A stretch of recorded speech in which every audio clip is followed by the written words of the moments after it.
육화 한국에서의 100일 동안의 여정. 한국에 들어온 지 어느덧 100일이 지났습니다. 처음 한국에 도착했을 때는 모든 것이 낯설고 하루하루가 정신없이 지나갔습니다.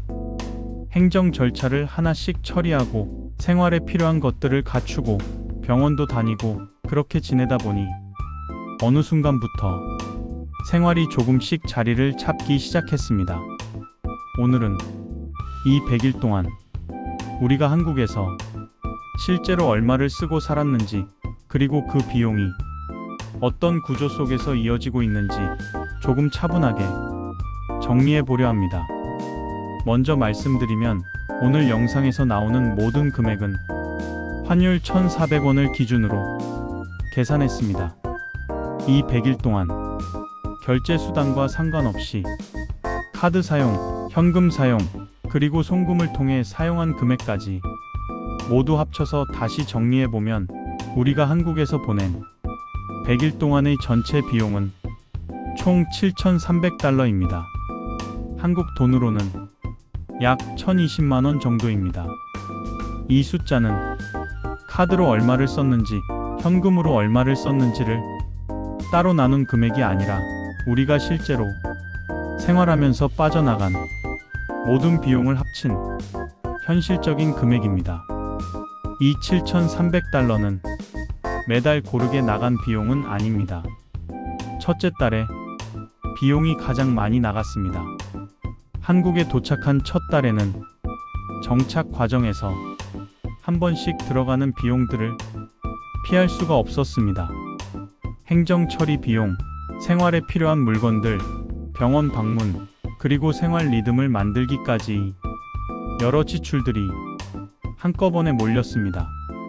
그래서 첫 달에는 다른 달보다 확실히 더 많은 비용이 들었고, 둘째 달과 셋째 달로 갈수록 지출은 점점 줄어들며 생활 패턴도 조금씩 안정되었습니다. 이 100일은 대략 3달에 해당합니다.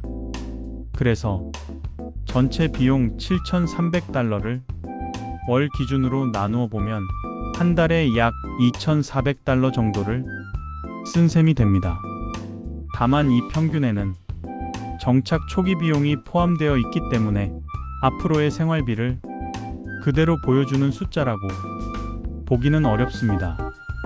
정착이 어느 정도 마무리된 이후의 한국 생활비는 한 달에 약 2,000달러 안팎으로 보고 있습니다.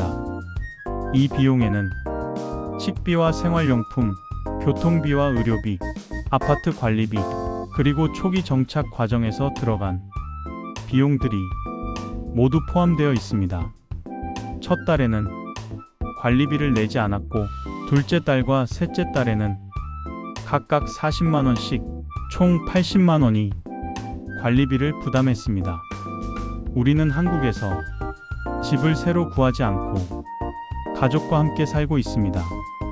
그래서 전세나 월세 부담은 없지만 대신 관리비와 식비, 생활비는 우리가 직접 부담하는 구조입니다. 또 하나 중요한 부분은 의료비입니다. 우리는 아직 한국의 건강보험이 적용되지 않아 병원을 갈 때마다 모든 비용을 현금이나 카드로 직접 내고 있습니다. 최근에는 감기가 오래 이어지면서 병원을 여러 번 다녔고 그 비용도 모두 직접 부담했습니다. 다행히 한국의 의료비는 미국에 비해 상대적으로 저렴해서 지금 단계에서는 큰 부담으로 느껴지지는 않고 있습니다. 하지만 앞으로 건강보험이 적용되면 지출 구조는 또 달라질 수 있습니다. 이제 한국에서의 비용에 미국에서 나가는 비용을 함께 보겠습니다. 미국에는 여전히 유지하고 있는 집이 있고 그 집을 유지하기 위해 매달 약 2,500달러가 계속 나가고 있습니다. 그래서 한국에서 한 달에 약 2,000달러, 미국에서 한 달에 약 2,500달러, 두 나라를 합치면 우리 부부의 전체 월 지출은 약 4,500달러입니다. 현재 우리에게 고정적으로 들어오는 수입은 렌트 수입이 대부분이고 그 금액은 한 달에 약 3,500달러입니다. 단순히 계산해 보면 지출 4,500달러에서 수입 3,500달러를 빼면 매달 약 1,000달러 정도가 부족한 구조로 보일 수 있습니다. 하지만 이 1,000달러는 갑작스럽게 생긴 적자이거나 생활을 위협하는 부족분은 아닙니다. 모아둔 자금과 기타 수익을 통해 이 차이는 이미 충분히 충당되고 있고 현재의 생활이 불안정하다고 느껴지지는 않습니다. 그래서 지금의 구조는 적자를 견디는 생활이라기보다는 정착 과정에서 자연스럽게 나타난 과도기적인 비용 구조에 가깝다고 생각하고 있습니다. 겉으로 보면 렌트 수입 3,500달러에서 미국 비용 2,500달러를 제외한 나머지 1,000달러로 살아가는 것처럼 보일 수도 있습니다.